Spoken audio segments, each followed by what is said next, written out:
له ومن يضلله فلا هادي له أشهد أن لا إله إلا الله وحده لا شريك له وأشهد أن محمدا عبده ورسوله وبعد اللهم بك أصبحنا وبك أمسينا وبك نحيا وبك نموت وإليك النشور بسم الله الذي لا يضر مع اسمه شيء في الأرض ولا في السماء وهو السميع العليم رضيت بالله ربا وبالإسلام دينا وبمحمد نبيا اللهم زدني علما نافعا ورزقا طيبا وعملا متقبلا يا مقلب القلوب ثبت قلوبنا على دينك وعلى طاعتك اللهم أدخلنا جنتك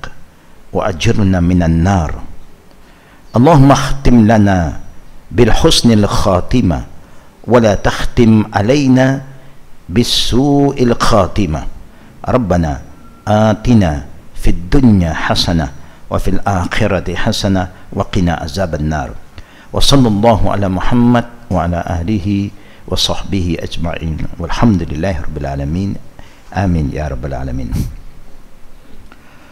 All praise due to Allah Rabbul Alamin for all His blessing, His guidance, His forgiveness. And may Allah subhanahu wa ta'ala keep on showering all the rizq that full of blessing upon all of us, not just any rizq, the rizq that contain blessing of Allah Rabbul Alamin Mubarakah. To the sisters and to all the brothers, it's very important for all of us to always check our intention in doing anything that we are doing in our daily life. To make sure that we follow the command of Allah, like what Allah has said to us, وَمَا أُمِرُوا إِلَّا لِيَعْبُدُ اللَّهِ مُخْلِصِينَ لَهُ الدِّينَ حُنَفَاءَ. Now Allah is telling us that you are not commanded by Allah except to be sincere towards His religion. Hunafa. Hunafa, Hanif, is something that is very pure. No condition added. Our relation with Allah cannot come with any kind of condition. Because Allah has created us, give us everything without any condition. So we should not do something for Allah with a condition. I am very happy to see all the sisters who are very consistent in our classes, because it's very important to be consistent, because that is where the value comes in. But after attending classes, you must make sure that you are moving forward.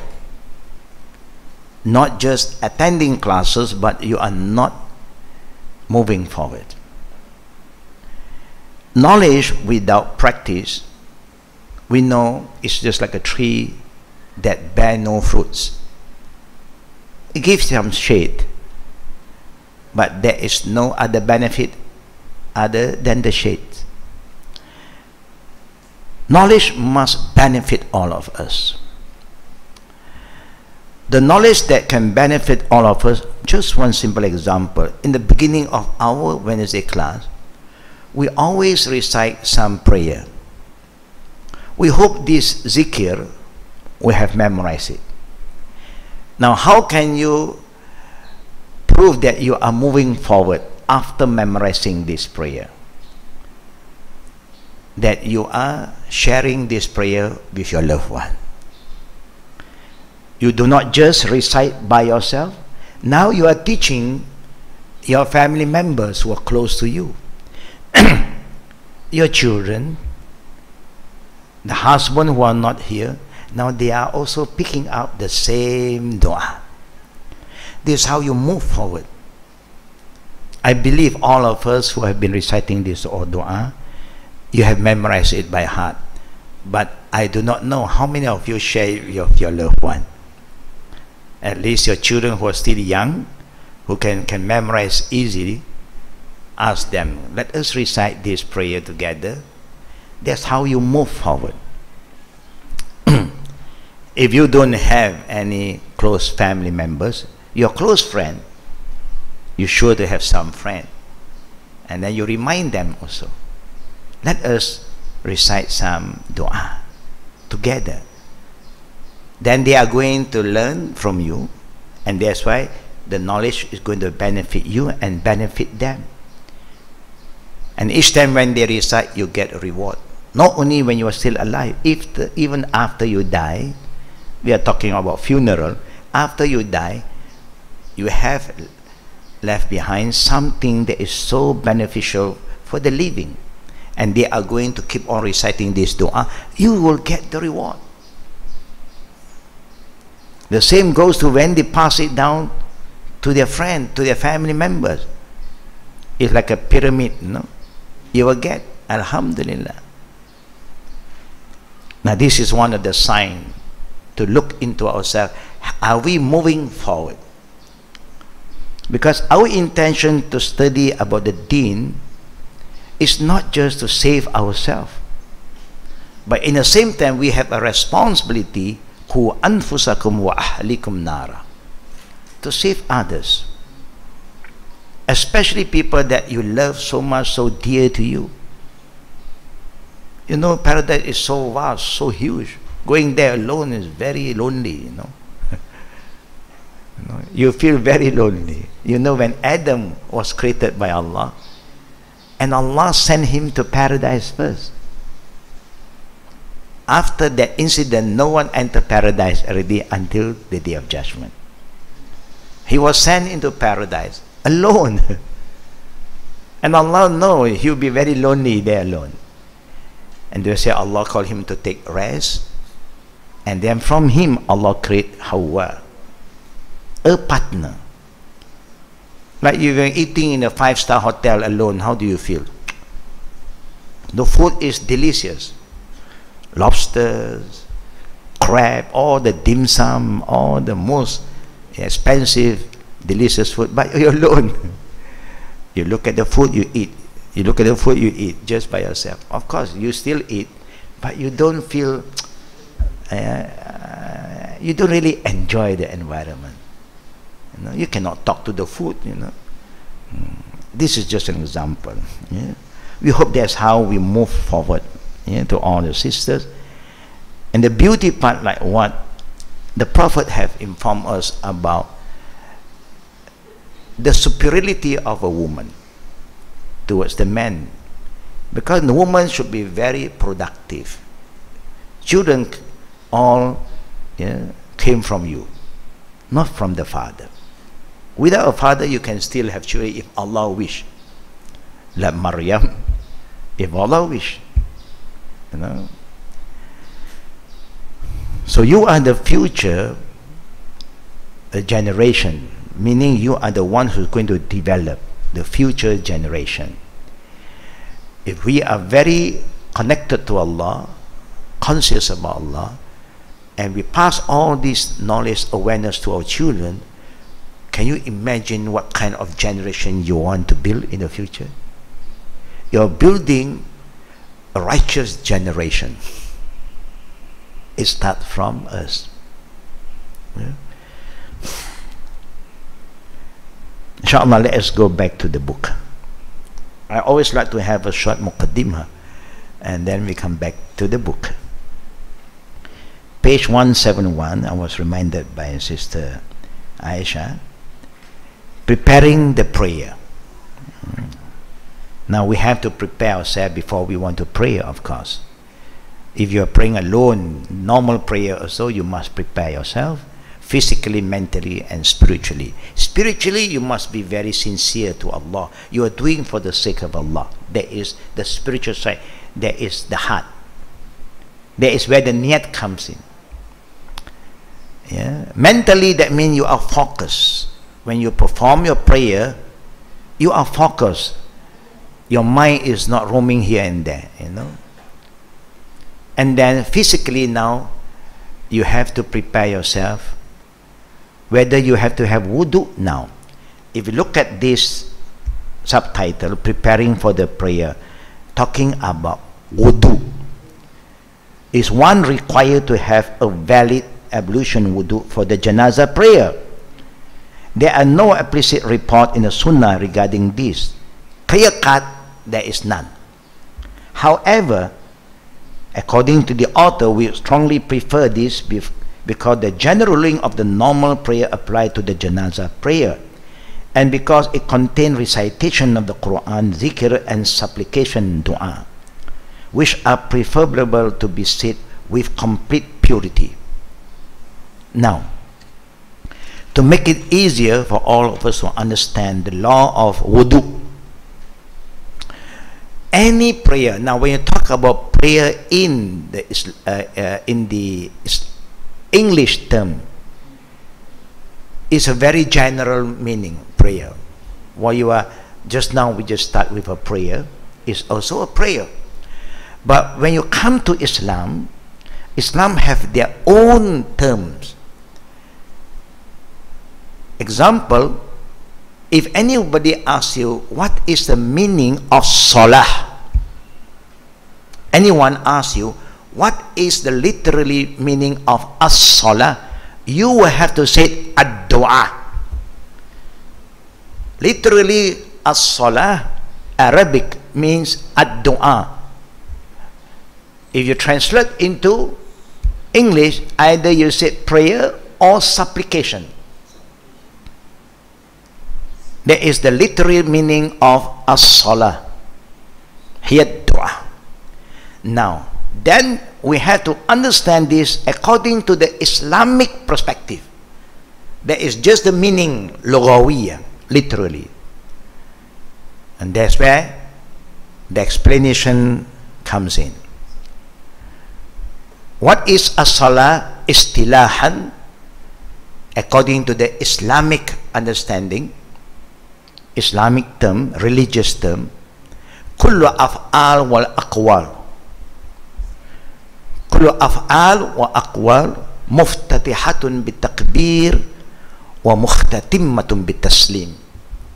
Every saying and action, that start with Allahu Akbar and it ends with Assalamu alaikum. And that salah is a specific salah, not a general dua. Anything that starts with Allahu Akbar and with salam, wudu is required. You must be in a state of purity. Now let us go back to Salatul Janazah. Do Salatul Janazah have takbir? Yes.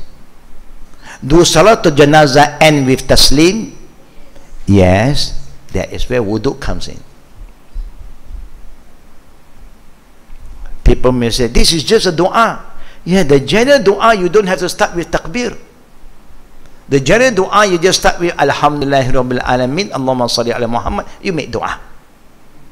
That is the adab.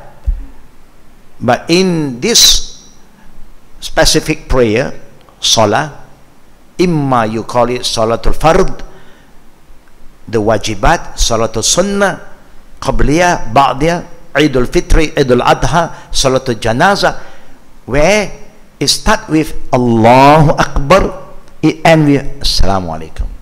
Then all the requirement of the prayer, yeah, is an obligation. That means you must dress, clean dress, cover your aura, facing the Qibla. All is required, the intention is there. Yeah. Then you just have to follow all the proper requirement for that particular prayer. Yeah. So now we have the understanding in the future, anything that starts with takbir and with taslim, you must have wudu. Yeah. If you don't have wudu, that means you don't participate in that prayer. You can make a general dua. Just example, sister who are not clean, you are having your menses and so on. Can you make dua? Yes. But you don't participate in the prayer. Because you don't have the condition that require for you to perform the prayer. So we are clear now. Please remember, any kind of action and also recitation start with takbir and with taslim, then you must have wudu. What is the difference between this prayer and the normal prayer? The difference, this prayer have no ruku' and no sujood. Some people in Salatul Janazah, they don't recite Al-Fatiha.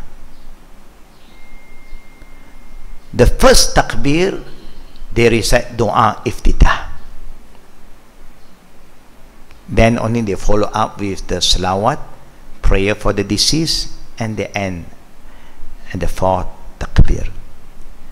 This is just opinion from some people.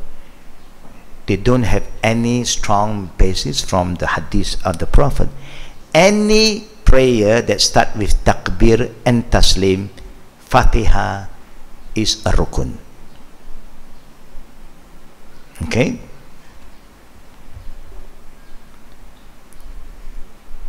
Should we pray janazah prayer in a jama'ah? Highly recommended. As is the case with the 5 prescribed prayer, it is obligatory, wajib, to perform the janazah prayer in jama'ah when the jama'ah is there.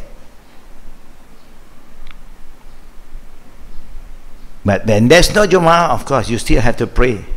It's like you're praying the fardu prayer. When the jama'ah, then wajib for you to do it jama'ah. If not, then it's wajib for you to do it by yourself. This was the Prophet's consistent practice, as he commanded the Muslim to follow his example in the prayer by his general saying, Sallu kama ra'aytumuni us. Now this saying of the Prophet, please sisters and brother, memorize it, because it's very short. Like how you memorize La darara wa la dirar. Remember that hadith? La darara wa la dirar. How many memorize that? The hadith La darara wa la dirar. It's very short and it sounds alike, So my way of teaching my student, I give you the shortest one. If there are more shorter, then I'll still promote that first before I go further.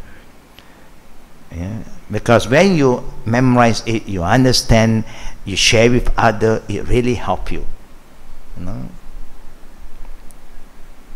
So try to memorize this hadith. Sallu kama ra'aytumuni usalli. Pray as you have seen me pray. If the people pray individually, the obligation would be fulfilled, of course, but they would sin for leaving off the jama'ah if the jama'ah is there. Allah subhanahu wa ta'ala knows best. Imam Nawawi said, there is no difference among the scholars that it is permissible to pray janazah individually. Nobody dispute about that. But the sunnah is to pray it in jama'ah because of the well-known authentic hadith in this regard. In addition to the consensus of the ummah, the Muslims. You can refer back to the book Al-Majmu'. One may wonder then, why did the Sahaba pray over the Prophet individually without an imam? Now some people may argue. In the time of the Prophet, when the Prophet passed away, nobody performed Jama'ah prayer for the Prophet. This is a happening, a very unique thing that happened, because nobody dare to stand in front and lead the funeral prayer for Prophet Muhammad sallallahu alaihi wasallam. Yeah. It's not because they do not want to follow, they don't feel that they are in that position. Yeah. Look at what Al-Hafiz said. Ibn Duhya said, the truth is that the Muslim prayed for him individually without an imam. That is the truth, according to the Sirah.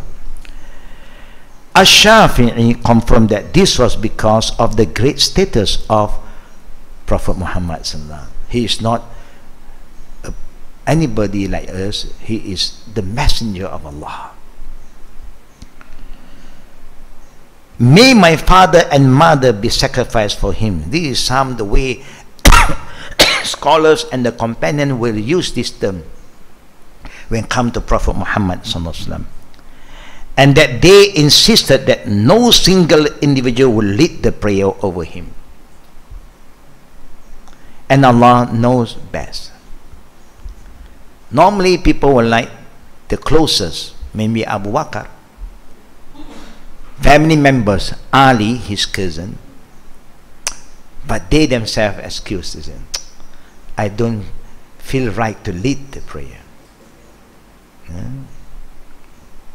But then everybody perform prayer, and that's why the funeral of the Prophet take few days, because as long as the people is coming to perform the prayer, don't stop them and don't take the body away. So group by group, first group finish, they move, second group come in, they move out. The Ummah at that time is hundred of thousand Muslim already. Anybody who heard the Prophet pass away, just if they are going to another direction, they just have to come back. They just cannot,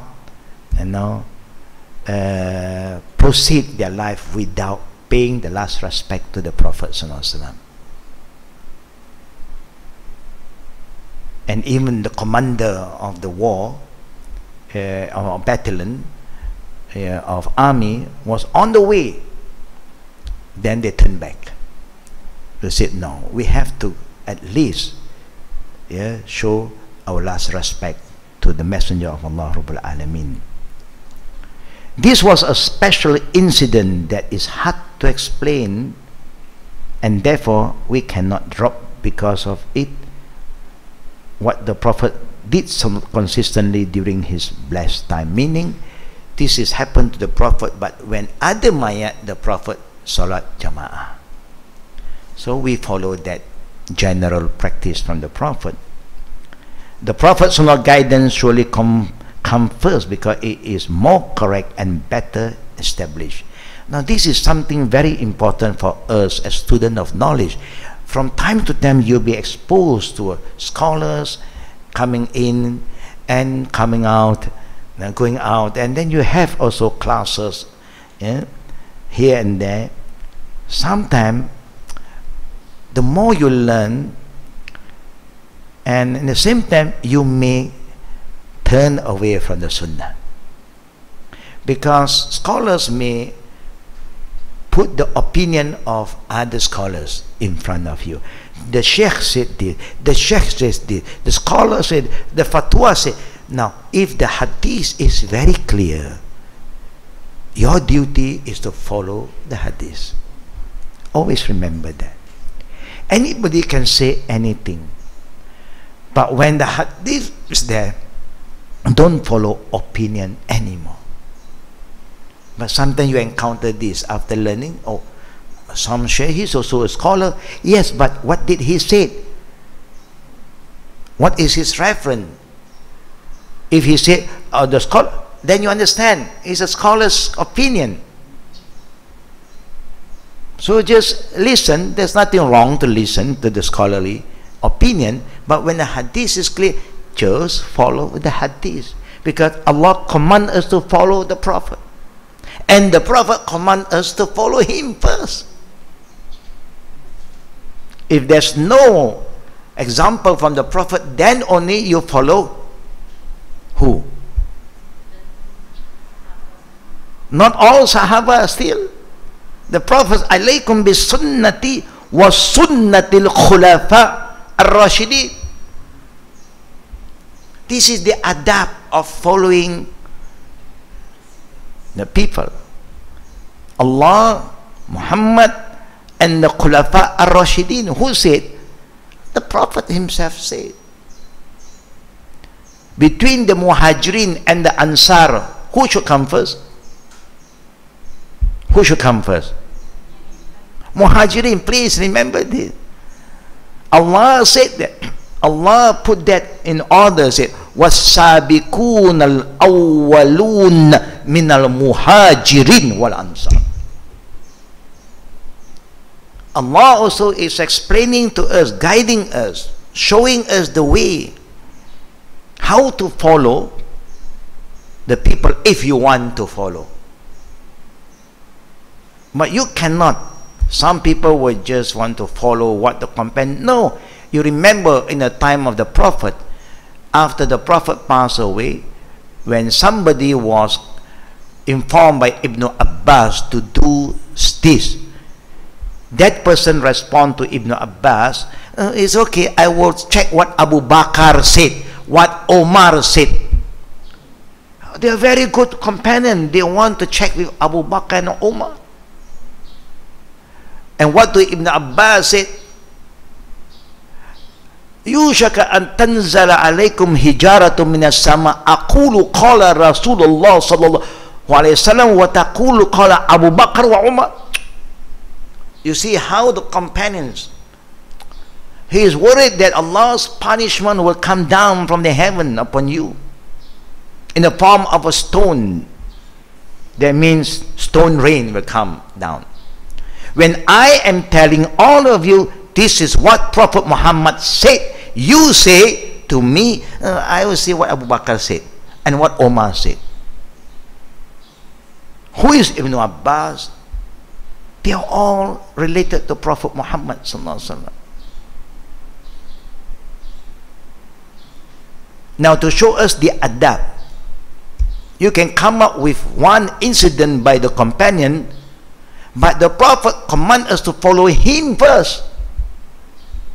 If thing is not clear from the Prophet, then you go back to the Khulafa ar-Rashidin. Adab. Very, very important to have adab. Now, who leads the prayer? The Muslim ruler or his representative has the first right to lead the prayer. According to the Sunnah, when the Prophet was alive, anybody pass away, he will lead the prayer.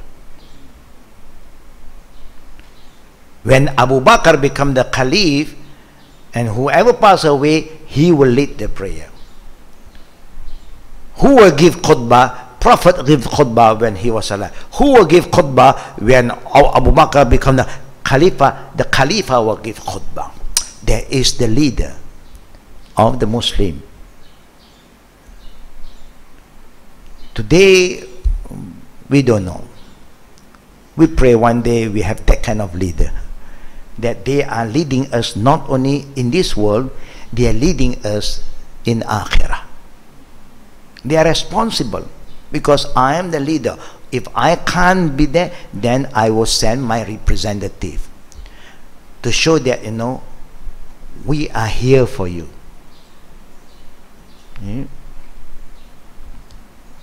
This was the understanding of Al-Hussain in the presence of many of the Sahaba. Abu Hazm rahimahullah ta'ala reported that he witnesses the janazah of Hassan bin Ali in Al-Madinah. The commander over Al-Madinah at that time was Sa'id bin Al-As, who had a conflict with Hussain bin Ali, that means the grandson of our Prophet sallallahu alaihi wasallam. Al-Hussain stepped with his finger into Sa'id's neck and said, "Step forward to lead the prayer. Had this not been with the Sunnah, I would not have let you lead." You have problem, yeah? Even problem, that is your personal problem. You know? But when you are the leader at that time, so yeah, the brother Hussein just give him a tap. Hey, move. You lead.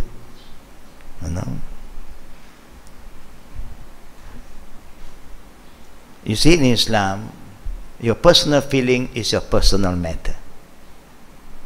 When come to something that involves the ummah, then you must show good example. Is that easy for us to follow this one? This one is a bit tough. But you are not a leader, so you don't have problem. Anyhow, you're not going to lead. You're not the leader until they insist, they demand, please, then you do. Because we also do not want to hurt anybody. No. Maybe today the world are very different. The people today is not the people in the time of the Sahaba, you know. When they dislike you, they'll condemn you all the way. And then their children know that the father had been condemning you. Suddenly the father died. And you come in and say, I want to lead the prayer. You're going to hurt the feeling of the children. Because the children know. You shouldn't have even appeared. You shouldn't have even come to see us. So, if the situation is like this because you are not the leader, then you can excuse yourself. You make the general prayer. But if they are sending this mayat to the masjid, you can wait at the masjid, but you don't go to the house. Because they don't welcome you when they were alive, so you don't force yourself to go there.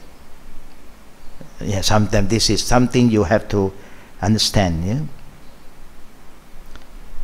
This opinion that the ruler has a first right to lead, further supported by the following hadith, held by most of the scholars such as Abu Hanifa, Malik, Ahmad, Ishaq, Al-Shafi'i, in one of his two positions and others.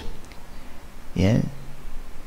Ibn Hazm's opinion, on other hand, based on general reference, is that the close relative have the first priority. Yes, when you say the close relative, that means if you are performing the prayer in the house, there is an adab. When you come to people's house, even you are the great imam, you cannot feel that I have more right. No. Allah gives the right to the owner of the house. This is how just Islam is, that everyone was given their right. Your house, you have more right. And that's why you have to make a decision. People will come and pressure you and tell you to, but you will have the final say. You don't have to be so weak that, okay, what can I do? No, they want to do. No, this is your house. They want to do all the other thing in their house. That is their house. But this is your house. They must learn how to respect your authority. Now, if you say to them, thank you, but I have appointed somebody to do that class. Everybody must respect decision made by the owner of the house. So we must know what we want. And don't let anybody come and tell us what to do unless we don't know. Then we have to seek advice from those who have knowledge. But when we know, then we will make sure that we control the situation. If the ruler or his representative were not present, the one who knows the Quran the most should lead, meaning the people who have more knowledge. Yeah? Not the knowledge of fiqh only, but know the knowledge of the Quran, what Allah wants them to do. Yeah? When you know the Quran, then of course you must know the hadith, and so on, as indicated in the hadith of Abu Musa al-Mas'ud, Abu Mas'ud al-Ansari, who reported that the Prophet Muhammad sallallahu alaihi wasallam said, "Yawmul qawmun aqrahuhum li kitabillah." The people should be led by the one among them who best reads from memory of Allah's book, mean those who have memorized the Quran more. Yeah? But today the situation changed again. We have a lot of children memorize the Quran, but they don't understand anything about the Quran.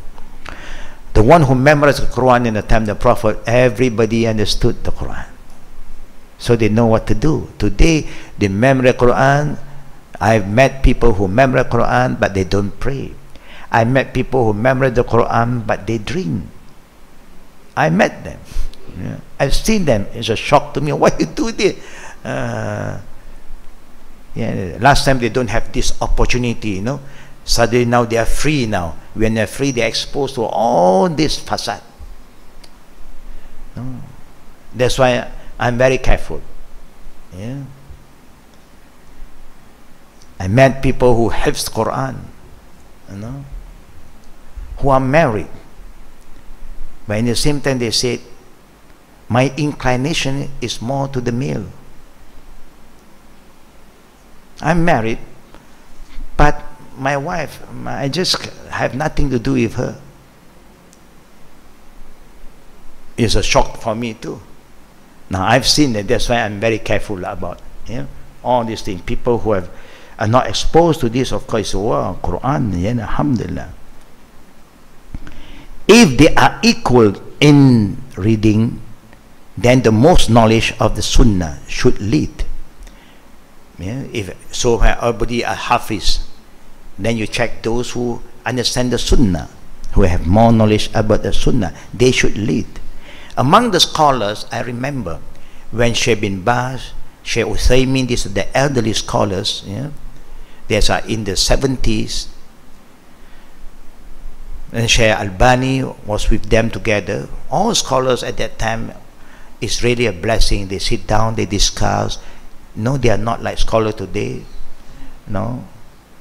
And sometimes people will ask the scholar, if you are the great scholar, why don't you advise the king? Why don't you advise the leader? No, they are coming to, some people are very, they thought that the scholar are doing nothing. So some of the student was very upset. You have no respect to the scholar. How can you ask this kind of question in the public? But the scholar never stopped that person from asking. He will command the other student who was very upset, quiet, let him speak. So he was expressing himself, the leaders like this, and then why your scholars don't do anything, don't advise him? Scholars are not like us, They listen. At the end of the day, do you know what the scholar said? What do you think the scholar will say to this question? How are they going to answer? Huh?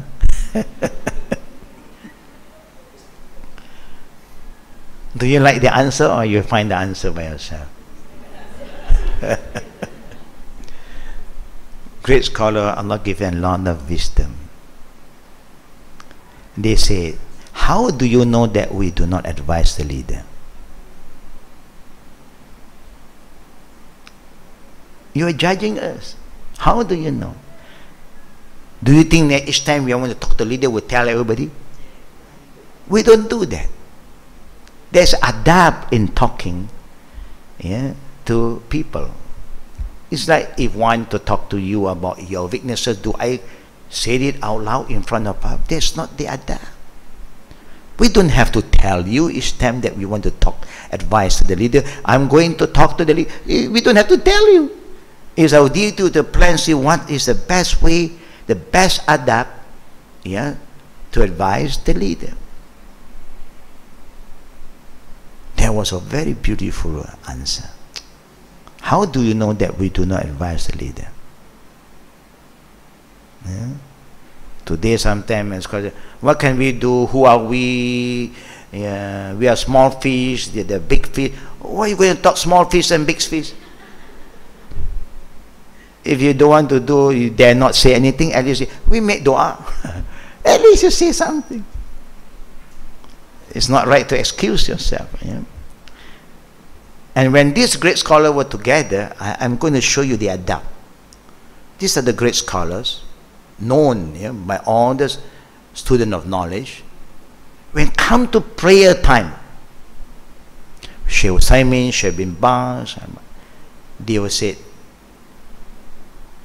Nasaruddin, lead us in the prayer. They say, no, Sheikh, this is your country. I'm from Jordan. You are from this country. I'm here as your guest. No, no. You know hadith more than us. They recognize his knowledge of hadith. We also have knowledge, but we are not known as a scholar of hadith. Like Imam Shafi'i, when people talk to him about Sunnah, he will have to acknowledge Imam Ahmad al-Hanbali. See how the scholars manners, adab. When Imam Ahmad is there with him and anybody asks hadith, he will never say anything. Check with Ahmad. He will say to Imam Ahmad, why anta a'lamu minni hadithan? Because your knowledge of hadith is known and is more than me. You see, this is how scholars behave. Today, every scholar believes that he is specialized in everything.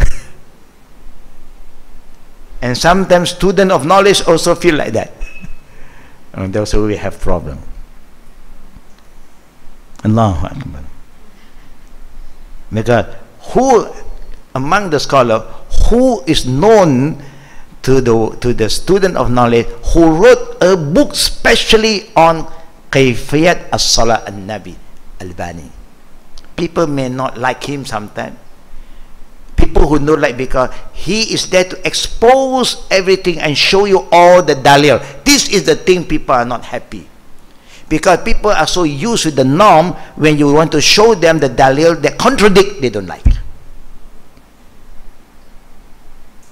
And that's why people do not really want to open the book of Shafi'i, because it contradicts what they are doing.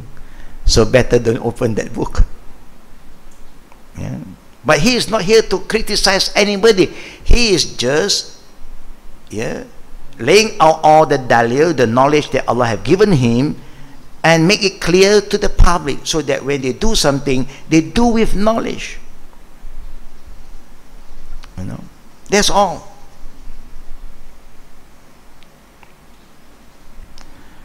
If they are equal in the Sunnah, then the earliest in Hijrah. See the adab. Who come first?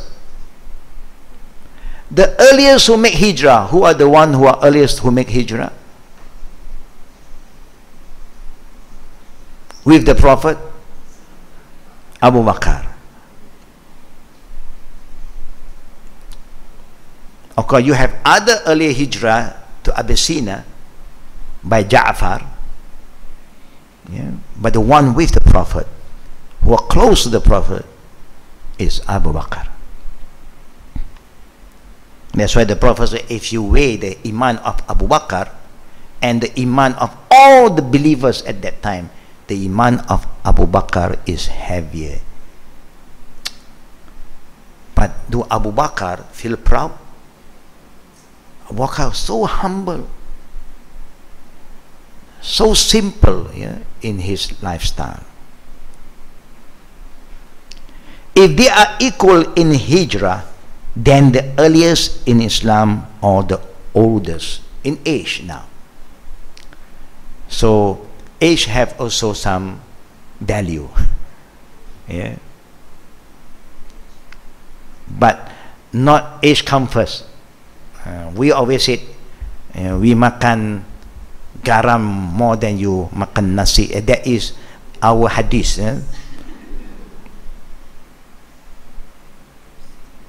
And one man may not lead another in his home or place of authority, nor sit at his house in his place of choice without his permission.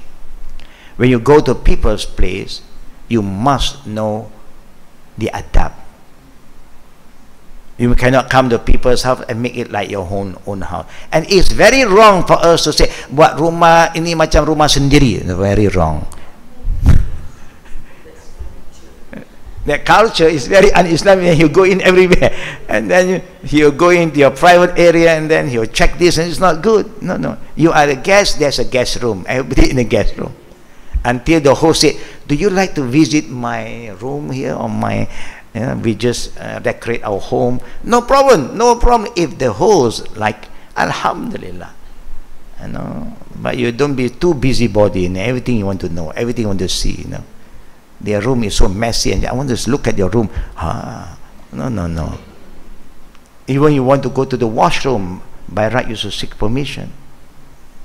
Maybe there are so many things in the washroom, it's not clear yet. Let them do something, because it's respect. Adab is very beautiful. If all of us have the right adab, we will show the beauty of Islam to others. I don't know I shared this info with all of you or not. They say that when, I just want to repeat, if I've said earlier, Alhamdulillah, I just came back from Japan. Of course, the Muslim in Japan convey their salam to all of us. They have been very productive and very active. Alhamdulillah. We managed to have a lot of discussion with the Japanese business people, restaurant owner, to promote halal food.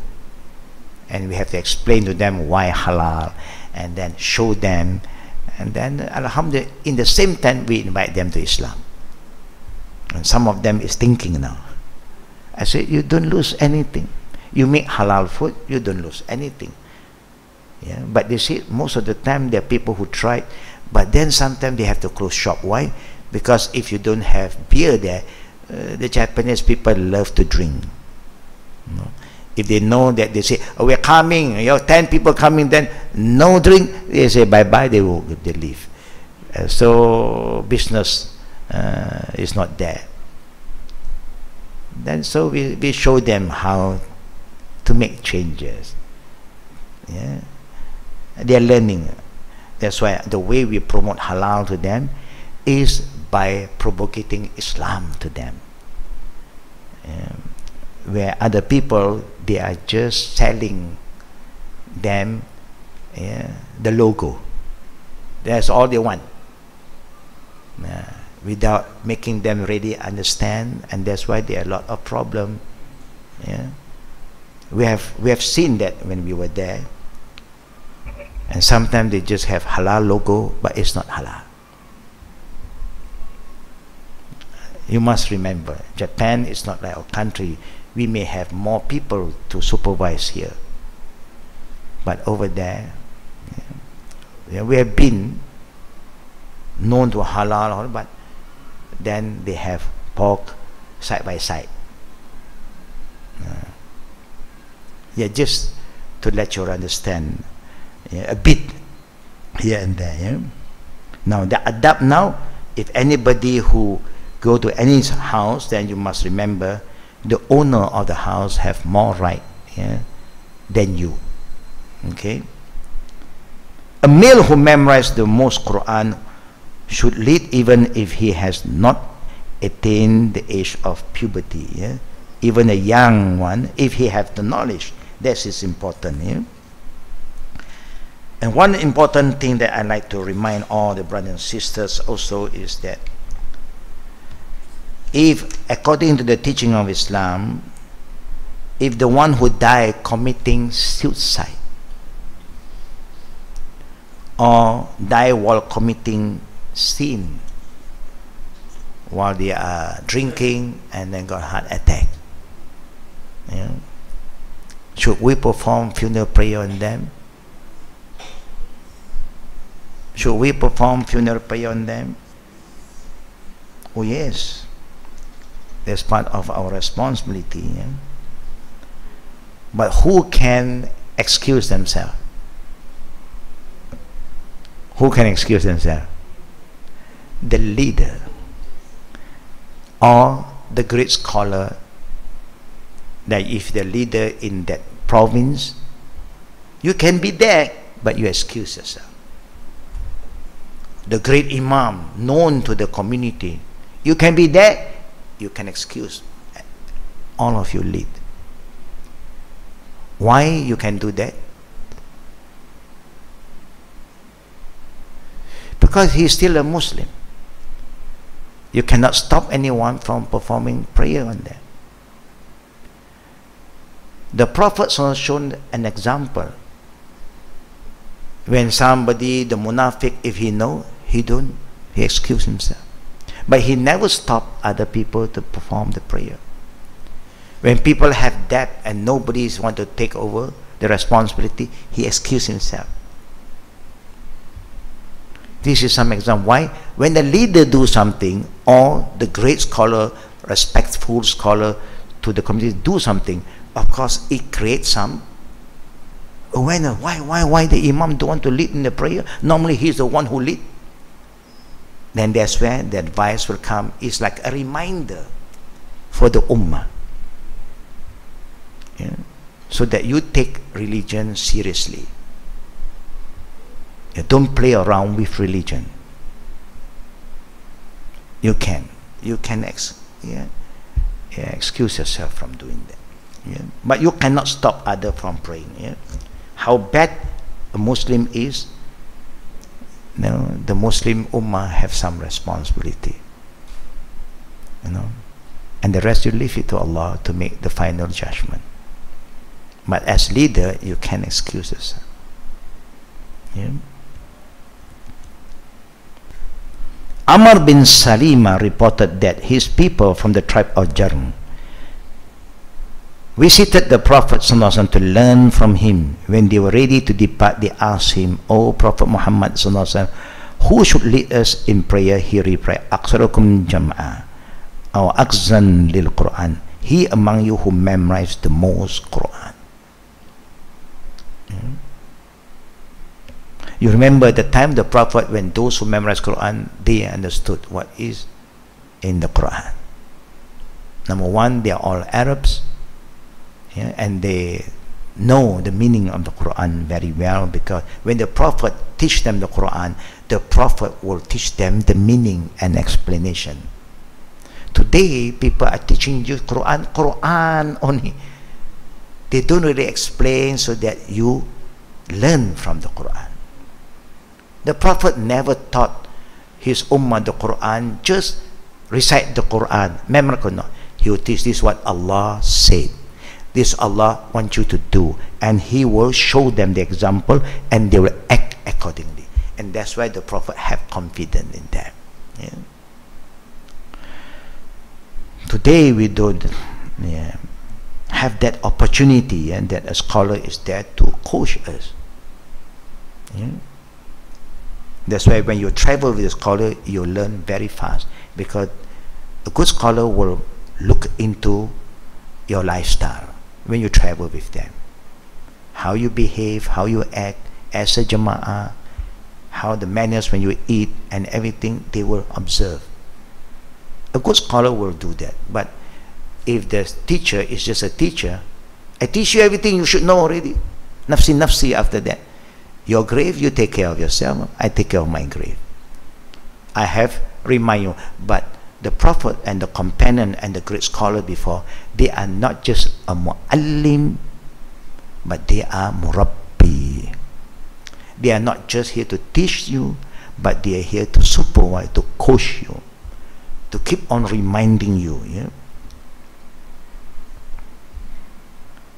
Amr continued, "None among them had memorized as much Quran as I did.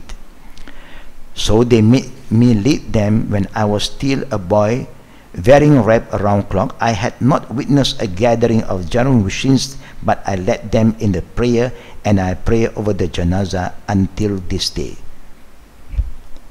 Number of people in the prayer, the smallest number reported for the jama'ah in the janazah prayer is 3.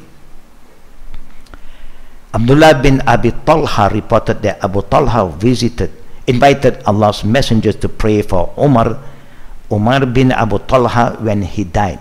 Allah's messenger came to their house to pray over him. He stood in the front, Abu Talha behind him, and Sulaim behind Abu Talha. There was no one else with them. 3, 1, 1, 1. If there is space. If there's no space, then you can stand side by side. Yeah? But when there is space, 1, 1, 1. If you have 3, yeah. The larger the jama'ah, the better it is for the deceased.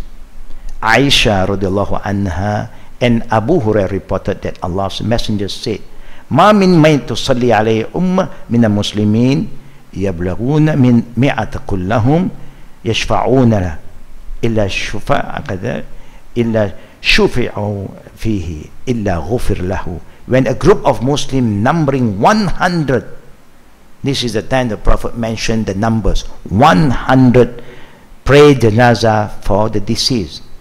All are interceding on his behalf, asking Allah to forgive him. Their intercession is granted by Allah and he is forgiven. Of course, the more people, the better. But if there is none, whoever is around. You don't have to wait, because this is not something for you to wait. Anything to do with this funeral prayer, they say, be hastened. Whoever is there, pray first. Then the latecomer may join in later, or they form the second jama'ah. The deceased will be granted forgiveness with a smaller number of people also, provided their iman is not spoiled. That means when they die, they do not commit shirk. When they commit shirk, only Allah knows best. You remember in the time of the Prophet, those who die as a mushrikeen, even the Prophet want to pray for them, Allah said no. Allah said no. Now this is the area that is going to happen to all of us sooner or later. I have encountered a lot of people now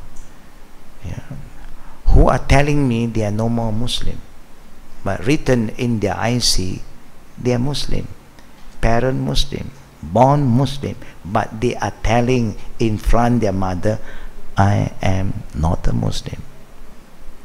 Now if they will die, what is going to happen? They die at your home.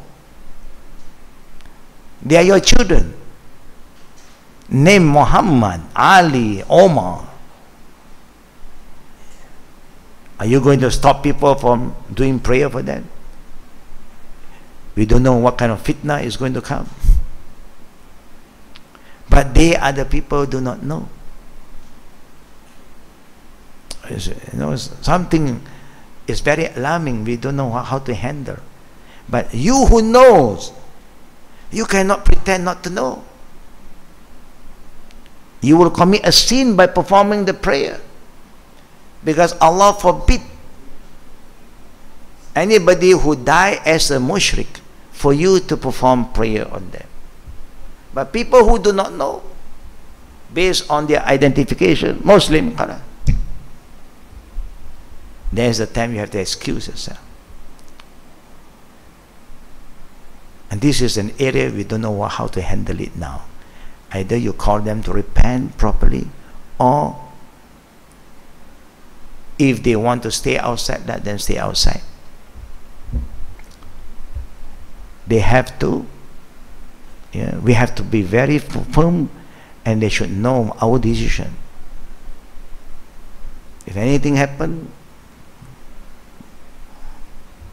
it's between they and whoever knows him. The authority may come in, the authority will just act according to the document. But we who know have to excuse us, because we cannot lie to Allah. Allah said you cannot perform prayer for them. Even the Prophet want to make prayer for his beloved uncle, Allah said no. Prophet Abraham want to pray for his father, Allah said no. Nothing personal, because they decide not to believe. And may Allah save our children, inshallah. Ameen. Whose fault is that? Whose fault is that? Whether you like to know it or not, you have to be responsible too. Because the Prophet said that كل مولد يولد على فطرة فأبواه يحودانه أو ينصرانه أو يمجسانه, or those who allow them to commit shirk. Because we are so involved in dunya, everything dunya we give. We want them to be the best of this, best of that, but we forget to make them the best Muslim children. We want them to specialize in this, good in this career. We forget to make them righteous children. This is what we want. And you get it. You come up with a package. So it's time for us to look into this very seriously so that we will die in peace, inshallah. When a Muslim man dies and 40 men pray over his janazah and none of them commit shirk, those who are performing prayer also are not people who commit shirk. Their iman is clear. Allah grant them intercession, shafa'ah for him, inshallah. Yeah? Maimuna reported that Allah's messenger said, meaning whenever a large group of Muslim people pray janazah for a deceased, they are granted intercession for him. Sham al-Haq Abadi said in his commentary on Sunan Abi Dawud, this hadith indicate that it is recommended to gather a large number of people for janazah prayer. It should be attempted to reach this number if possible, because they would lead to success in the forgiveness of the deceased. However, this is restricted by two conditions. Number one, they should sincerely attempt to intercede for him through supplication and seeking forgiveness for him. Sincerely, we are doing it out of sincerity. Number two, they should be Muslim of correct belief. None of them commit shirk with Allah, as is in the above hadith of Ibn Abbas. This is a very important thing for us to understand. A lot of Muslims today, only Allah knows, they believe in so many things. Look what happened to our neighbor country. I think you have seen the virus, of all this video going around. Have you seen that? Muslim hijabi, wearing tudong, girls, and they went to the Chinese New Year. It just happened and still there. They went to the Chinese temple, whether they believe or not, and they're trying to look into their nasib. Looking for nasib is shirk already, and you went to temple. And the worst thing is something is weird happening. This is the sign. Don't think when you wear hijab you are safe, because you do not know what's happening inside. And now the latest one that I've seen, they have this so-called the evangelists coming in. You've seen that?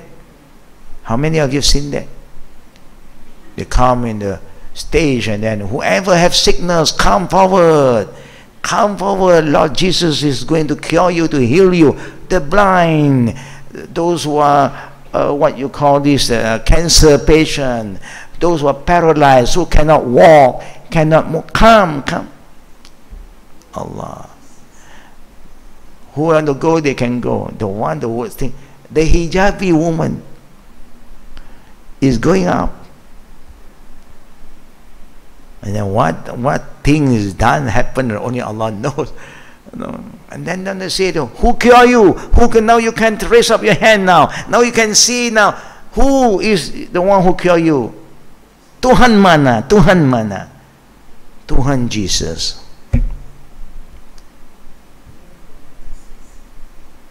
If you can say, Tuhan yang jadikan Jesus, alhamdulillah. Just word.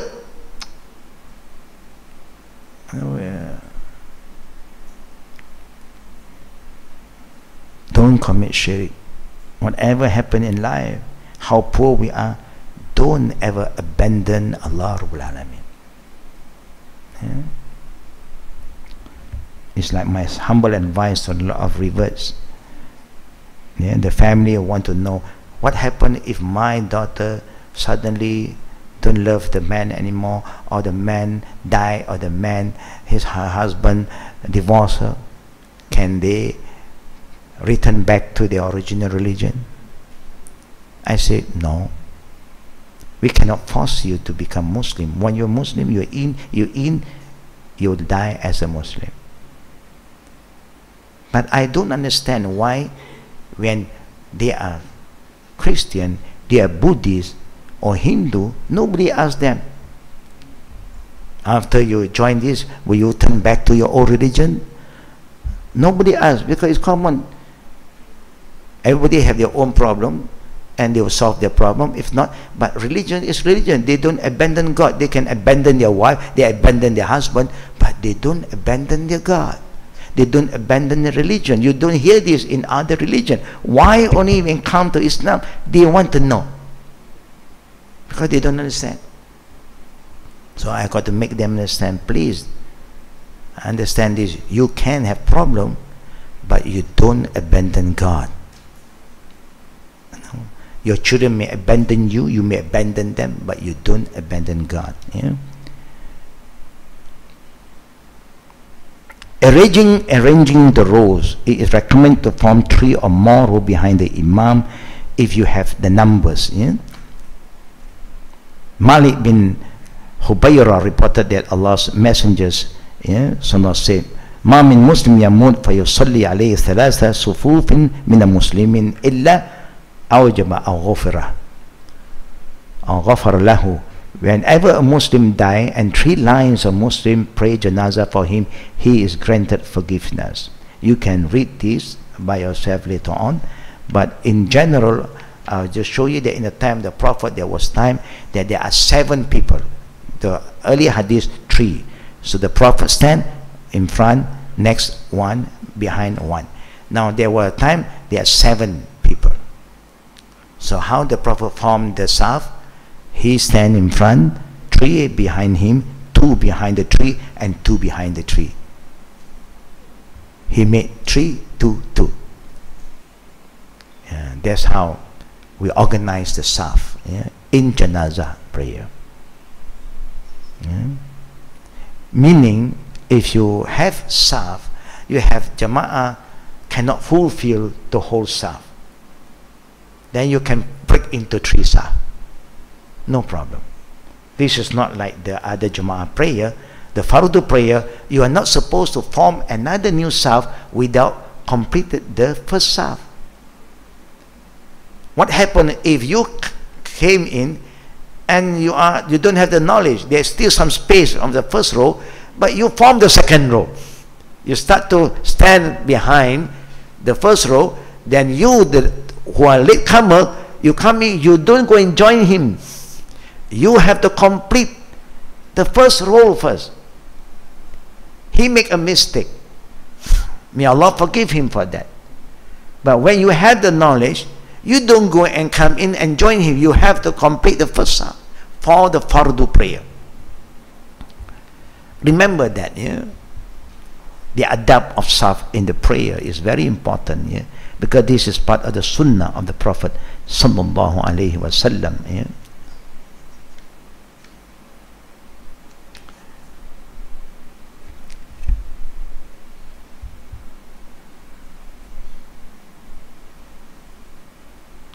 Normally, if you're praying alone, it's fardu prayer, one imam, one ma'mum, they stand side by side for the fardu prayer. But when the janazah prayer, one in front, one behind.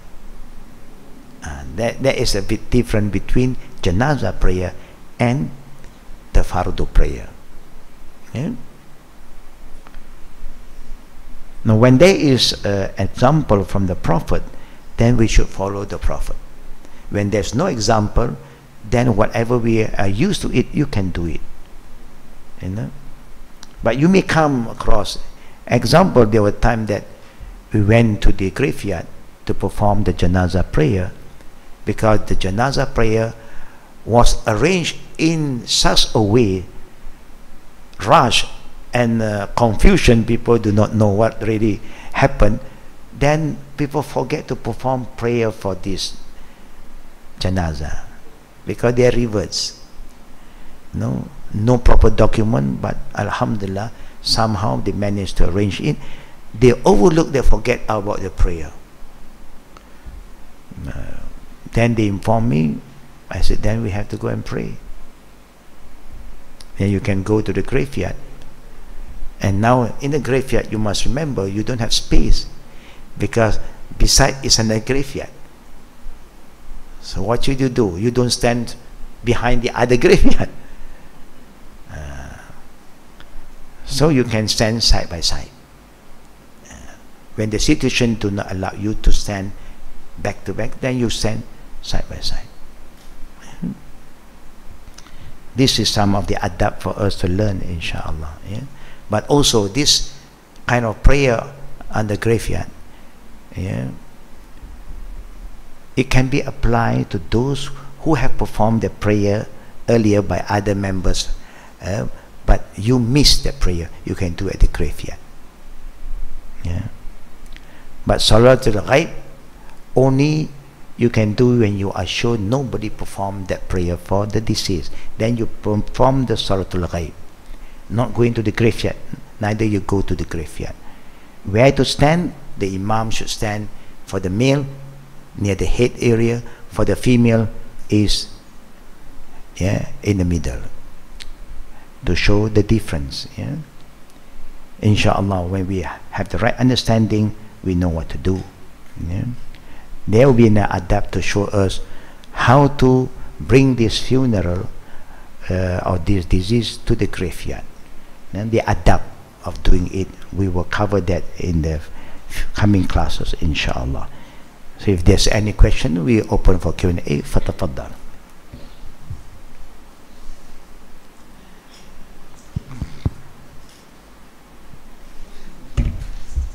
Yes, any question from the sisters?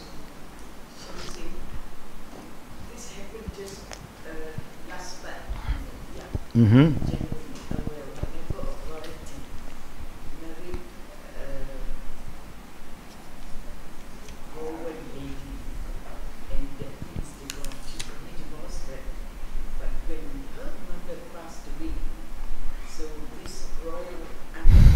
Okay. Mm. Lead the prayer, their prayer in the church. So he was holding the one candle, and he was saying in the Christianity way. Mm-hmm. He said, how is it there? I'm so scared when I saw the Yeah. It's happening now in Malaysia. Mm-hmm. He's not the only one, but they say give him respect, his mother-in-law. Of course, we can respect everybody. There's nothing wrong. He's a royalty. He's not young. He's about 68 or 70, and he did it. So, macam mana tu? There is one sign to show us maybe we overlook a lot of things. We thought that every Muslim, they know what to do. No. A lot of Muslims don't have the right understanding. We need to remind them. If you don't remind them, they will just do what they think is right. They thought that, oh no, we are worshipping the same God and so on, and this is just another way. It creates confusion, of course. Now, the worst thing that is going to happen if it is done by people of the higher rank. You like me, kampung people don't bother, Yeah. But people who are somebody, then it happened, it is very sad. Now this is to show us, don't think that when you are a born Muslim, you grow up with the Muslim family, you know about Islam. No.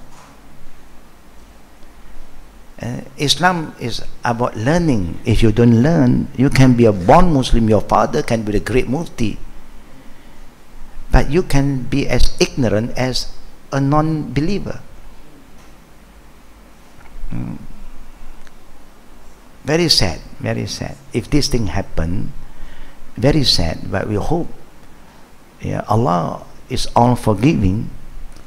We hope people will run back to Allah. That's why in the Quran Allah said, run to me, don't run away from me. Even you try to run away from Allah, you cannot run from me. He will be watching you wherever you go. So it's better, what Allah is telling us, run to Him, meaning don't give up with Allah. You have problem, you have mistake, you have done a lot of things that is not right, still come back to Him. Now this is what I always alert a lot of people who are in the higher ranking community.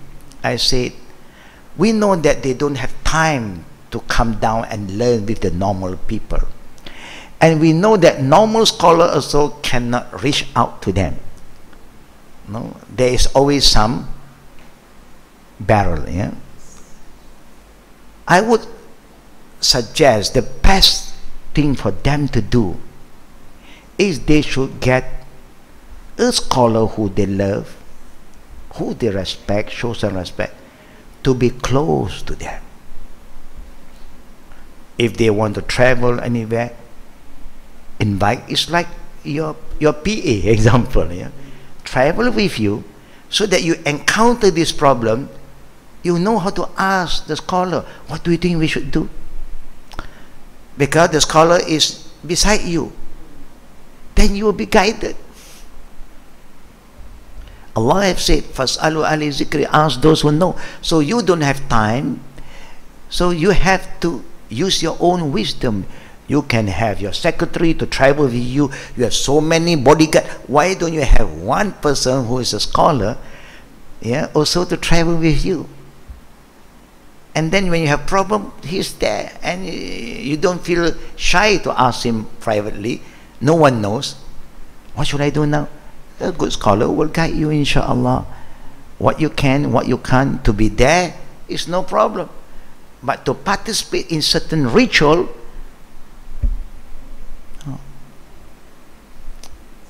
no.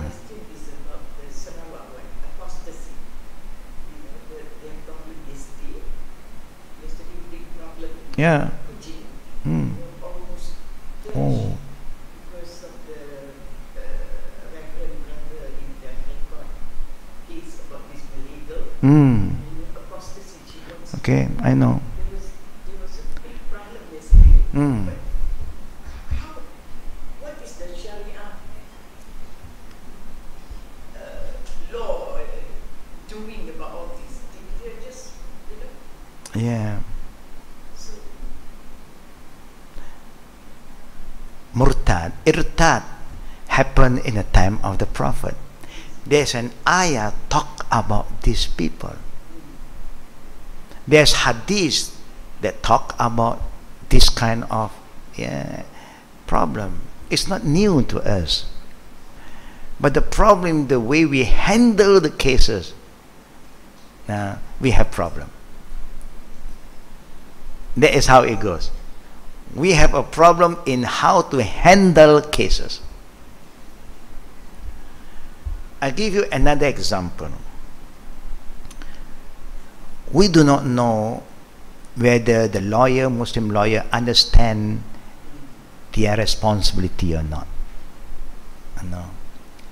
If you know that the person who come to you to call him to bring the case up, after your own finding, you must also find and get some information, not only from one side, because you want to represent the truth. So before you want to represent a case, you must do your homework, and you know, oh, this guy is wrong, why must I support his mistake? That means you are not fair to yourself, and you are not helping the person who is wrong. And sometimes the worst thing, if people are doing all the welfare activities, somebody disagree, complain, and then bring this to the court, and your lawyer, this lawyer, bring all these cases for what? People have doing welfare work for years and years. People have sacrificed 1,000, 100,000, to help the poor and needy. But if some mistake done by somebody, and then you want to bring the whole case forward, then you are not encouraging people to do good thing anymore. People say doing good thing also is so difficult. Something is very wrong with our profession. If you are a lawman, before you take any case, you yourself must be fair to yourself. If the guy is wrong, you must tell him, even you want to give him money, I'm sorry, because I cannot say right is wrong, because you give me money. Now I have been called again to a place to say there for this kind of cases too. When I talk to them, I ask them, do you have to pay for this? They have paid 10 over 1,000.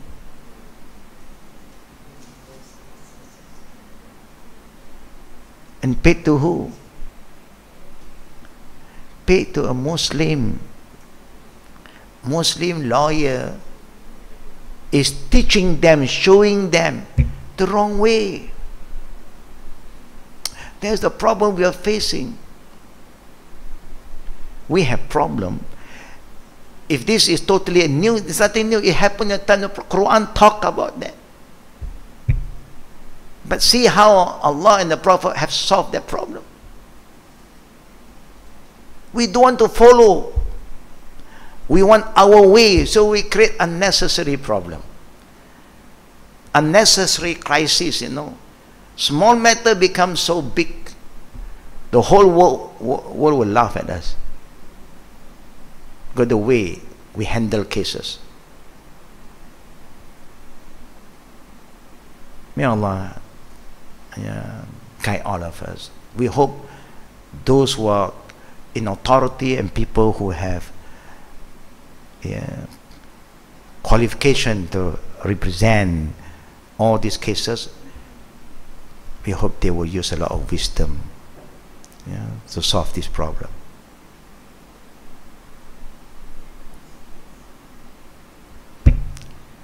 Next question from the other sisters.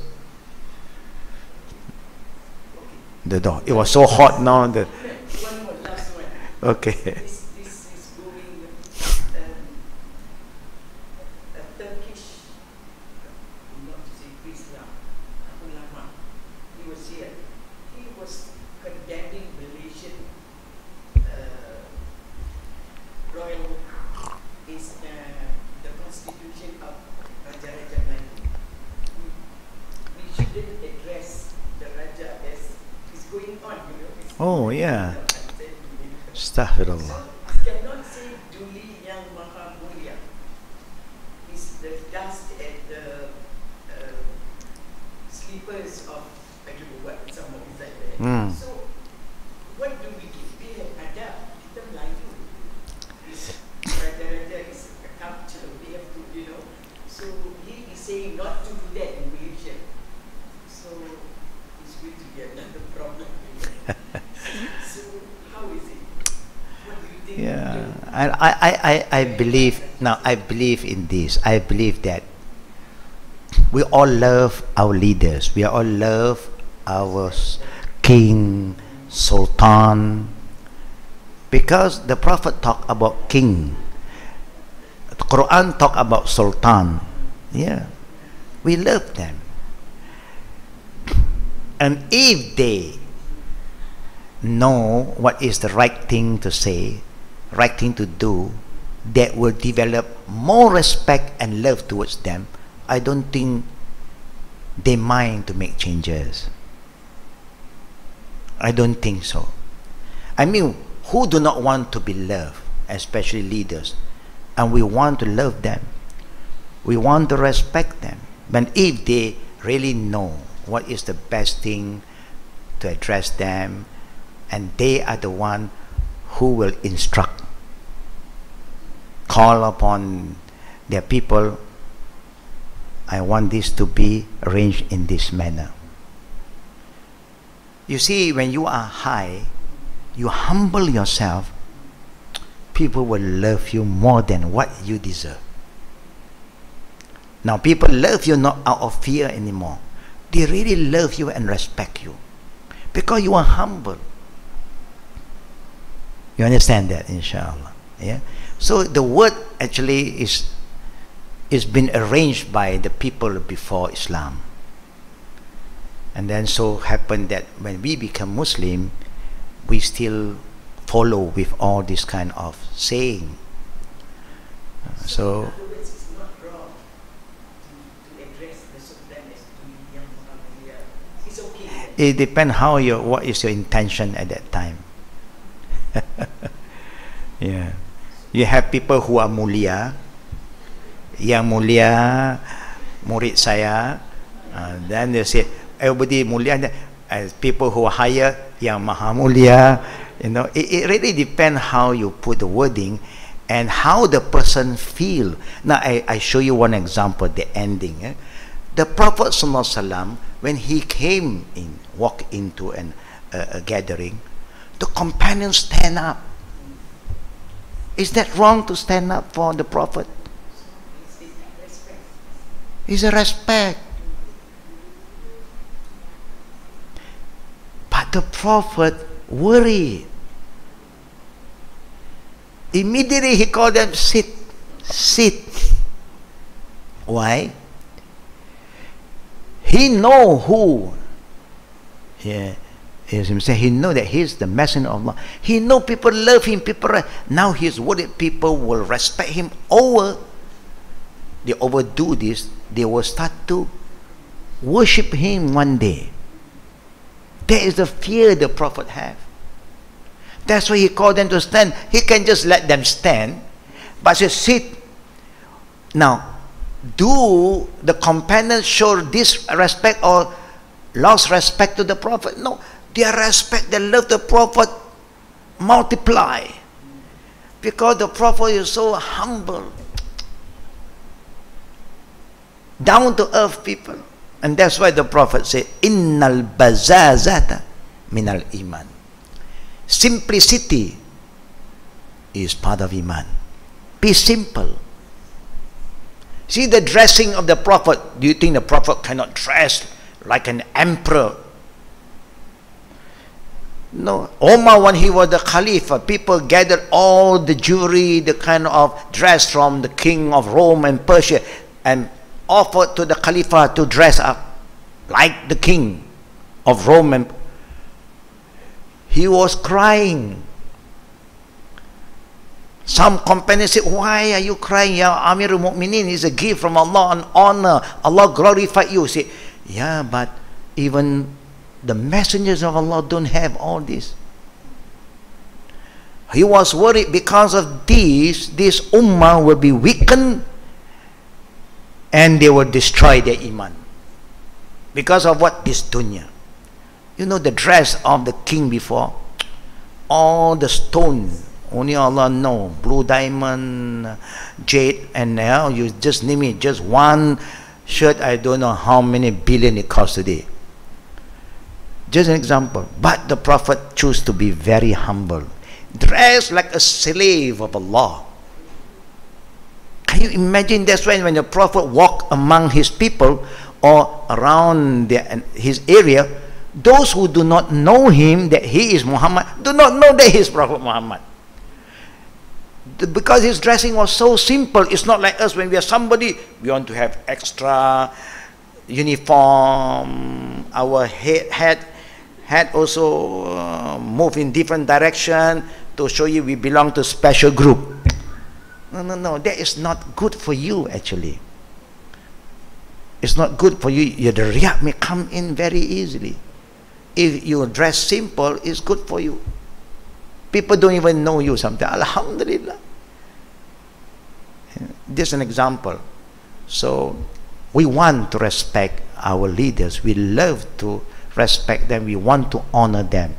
And we'll keep on praying, may Allah Rabbul Alameen, you know, make them more humble, that the people will love them more, inshallah. Yes, last one. Mike, okay. Well, so many things happening, I do not know, no? You know. We also don't know. Yeah, mashallah. I have a question about, say, a sister who is traveling because of her husband's secondment overseas. Okay. So she travels overseas to be with the husband for, say, 3 months. Okay. Then they come back for 2 weeks. They go back again for 3 months, okay. and then it continues like that. So, okay. want to confirm about the traveler's solat. How does she, because when she first goes, she's going as a traveler. Yeah. Okay, then after that, what happens when she comes back 2 weeks at home and then she goes back again overseas? Normally, when you are a traveler, then the qasar and jama is recommended now. Yeah. But when it becomes routine, now you must decide where do you stay longer. If you say, I'm staying there longer, then when you are there, you pray like normal. When you come home, you pray as a musafir, because this is not the place for you to stay now. It's just stop over, visit your family again. Yeah, that's all. The real place that you really want to spend is with your husband. So that is how you judge yourself. You must ask yourself where I'm staying more. Just example, if you are a student, you are studying in UK or US for 3 years or 2 years courses. Yeah? Now you may come home. When you come home as what? Yeah, you're visiting. You're not coming home for good. You are visiting your parent. You are a musafir here at that point of time. But you are no more musafir because you are there for years. It's like you are born here, like the Prophet was born in Mecca. He migrated to Medina. He's staying in Medina. Each time he come to Mecca, he's a qasar and jama. Now.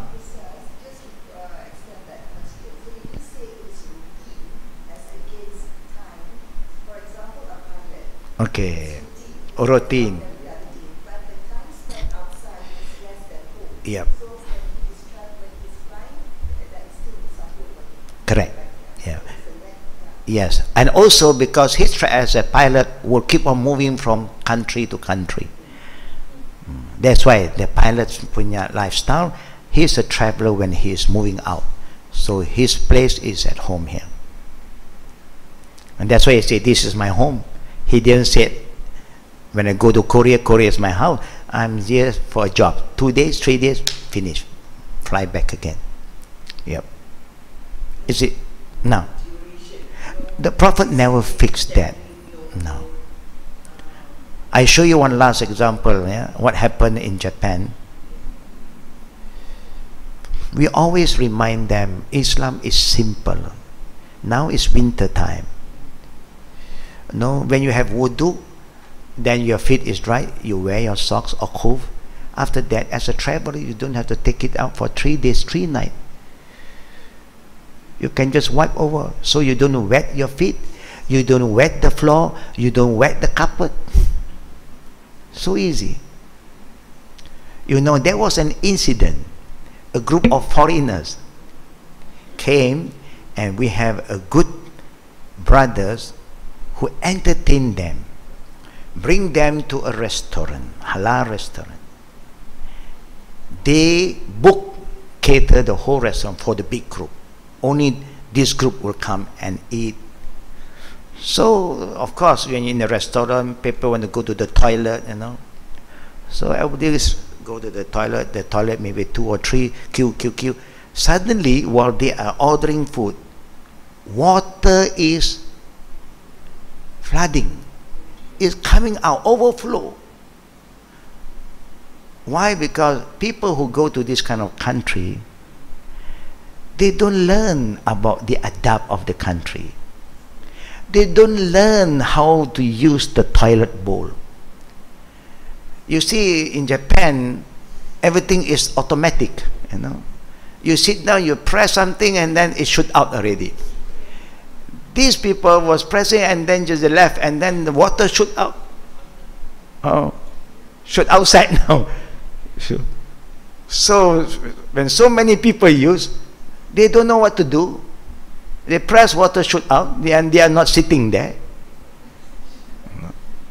So after some time, it overflow. They have to run out from the restaurant. No, they thought that all the dirty water is coming out. No, astaghfirullah. How are you going to show the beauty of Islam to the Japanese people who are very particular about cleanliness? You come in, you make the whole floor wet. Astaghfirullah. Just an example. Of course, in Japanese. Yeah, but at least learn. This is what we have to think of. This is why I was talking to our team in Japan. We should have this kind of activities, services. Whoever want to come to Japan, I also offer Al-Khadim, link the travel agent with us. Said they can come and let us give them a briefing. The adab, how to use things when you're in Japan, especially Muslim. Because the one who's going to use water is only Muslim. Other people dry cleaning, no problem. We all wet. But you can still use all the others. MashaAllah is nice. You don't experience, you sit on the toilet bowl and then it's warm. You don't want to get out sometimes. You feel so nice to sit there. It's beautiful, it's clean, but people don't know how to make use of it. Yeah? And even people who are walking, sometimes we like to talk. While walking, we stop and then we talk, and then we block the way. No, people get upset first. Give way. No, you must know where to stop. No, so a lot of adab that we are not used to it, and we are going to a country who have a very good discipline. If you show your discipline, they will not be attracted to Islam. So I was sharing with our team there, said, we are ready to help. Inform the travel agencies who are dealing with going to Japan, come to have an hour course with us. Adab visiting Japan. Inshallah. Yeah, example. May Allah bless us, inshallah. Yeah. So, brothers and sisters, we'll see you again soon, inshallah. You know, we have Saturday activities is there, Sunday activities is there. And also for those who have time, you want to contribute your time to be more productive, inshallah, you can come to us, especially on Saturday, to see what kind of help assistance we need from you to help the reverts. Yeah, they may need a lot of one-to-one coaching and so on. This way you can come in. So may Allah make it easy for all of us before our times, yeah, is up. No, we try to do the best, yeah, for the sake of Allah. Amin ya rabbil alamin wa billahi tawfiqi wa aqri da'wana. Subhanakallahumma bihamdika ashhadu an la ilaha illa anta astaghfiruka wa atubu ilayk. Assalamu alaikum warahmatullahi wabarakatuh.